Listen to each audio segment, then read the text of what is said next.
Higit 10 road repairs ang patutupad ng DPWH sa ilang bahagi ng Metro Manila simula bukas. Ang iba riyan, aabutin pa raw ng 5 buwan. Nasa frontline ng balitang yan si Gerard de la Peña. Kakatapos pa lang ng pagbubuta sa iba't ibang bahagi ng EDSA nitong Holy Week, may mga nakalinya na namang road repairs ang Department of Public Works and Highways na posibleng magpasikip ng trapiko.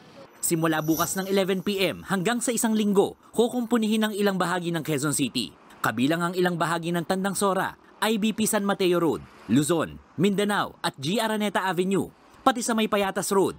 May road repairs din sa bahagi ng north at southbound ng EDSA Mandaluyong, 2 bahagi rin ng northbound lane at isang bahagi ng flyover southbound ng Rojas Boulevard ang gagawin.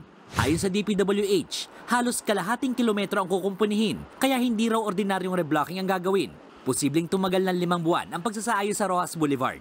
Ini-improve po natin talaga ng buo yung buong stretch ng Rojas Boulevard kasi daanan po yan ng malalaking truck.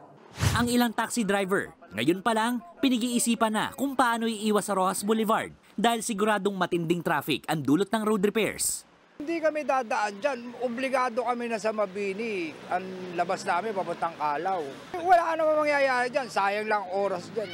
Ang lakas sa gasolina, mainit ngayon, summer. Wala mapapala ang taxi driver dyan. Muli ring gagawin ang southbound lane ng Kamuning Flyover simula April 25. Uunahin ang outermost lane at isusunod ang innermost lane na dinaraanan ng mga bus. 1980s pa raw nang itayo ang tulay na ito, kaya kailangan itong patibayin bilang paghahanda sa malalakas na lindol.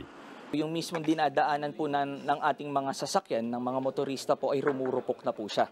Kaya ito pong proyektong ito ay para mas mapalakas po mas mapaigting po ang flyover na ito para sa safety na rin po ng ating mga motorista. Tatagal ng 3 linggo ang pagpapagawa sa flyover. Noong 2022, isang buwang isinara ang buong southbound lane ng Kamuning Flyover dahil nakitaan ng butas na kailangang ayusin ng DPWH. Sabi ng MMDA, hindi naman daw nagkaroon ng matinding problema sa traffic dito. Ngayon, partial closure lamang ang gagawin, kaya mas lalong walang dapat ikabahala ang mga dumadaan dito. Pagtitiyak naman ng MMDA na malinis at walang obstruction sa mga alternatibong ruta na daraanan ng mga motorista. Nagbabalita mula sa Frontline, Gerard de la Peña, News 5. Mga kapatid, Jiggy Manikad po, iba na ang may alam at may pakialam sa panahon ngayon. Para sa konkreto, kumpleto at komprehensibong balitaan sa Frontline, mag-follow at mag-subscribe sa social media pages ng News 5.